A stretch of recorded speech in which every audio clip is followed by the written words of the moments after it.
முடிஞ்சிருச்சுன்னா 9 மணிக்கு தான் என்ன செய்யும் மீலாது எழுச்சி ஆரம்பிக்கும். இந்த இடப்பட்ட நேரத்திலையும் இன்னைக்கு குறிப்பா 12 அன்னைக்கு அல்லாஹ் தஆலா மௌலூதுடைய சப்தத்தை அல்லாஹ் தஆலா வெளிப்படுத்துறார். இதுதான் அல்லாஹ்வுடைய பாவம். இது நம்ம அவங்க யாரையும் சாடக்கூடாது. அல்லாஹ் தஆலா அவங்க படிச்ச அந்த பைத்தை கொண்டு மென்மேலும் அவர்களுடைய உள்ளத்துல அல்லாஹ் தஆலா அண்ணல் பெருமானார் ரசூலே கரீம் ஸல்லல்லாஹு அலைஹி வஸல்லம் அவருடைய காதலை அல்லாஹ் தஆலா வளர்த்துவானார். நம்ம அனைவருக்கும் சேர்த்து அல்லாஹ் தஆலா அண்ணல் பெருமானார் ரசூலே கரீம் ஸல்லல்லாஹு அலைஹி வஸல்லம் அவருடைய மஹப்பத்தை உயிரிலே கலந்து செய்தார் புரிவானார். அப்போ அல்லாஹ் தஆலாவுடைய பெரிய கிருபை. நம்ம நினைச்சிட்டு இருக்கோம் நம்ம தான் மௌலூத் ஓதுறோம், நம்ம தான் மீலாதுக்கு நடத்துறோம்.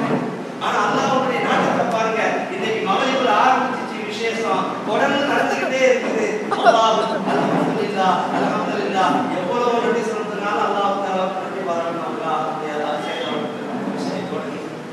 ஏற்கனவே என்ன செஞ்சுக்கிட்டு இருந்தோம், எம்பெருமானார் ரசூலே கரீம் ஸல்லல்லாஹு அலைஹி வஸல்லம் அவருடைய ஜோதியை பற்றி, அண்ணல் பெருமானார் ரசூலே கரீம் அல்லாஹ்வுடைய நூறான நூரை முஹம்மது ரசூலுல்லாஹி ஸல்லல்லாஹு அலைஹி வஸல்லம் அவர்களுடைய அந்த ஒளி இந்த உலகத்திற்கு இறங்கியது பற்றி, அல்லாஹ் தஆலா பாதுகாப்பு கொண்டு வந்தது பற்றி பார்த்தோம்.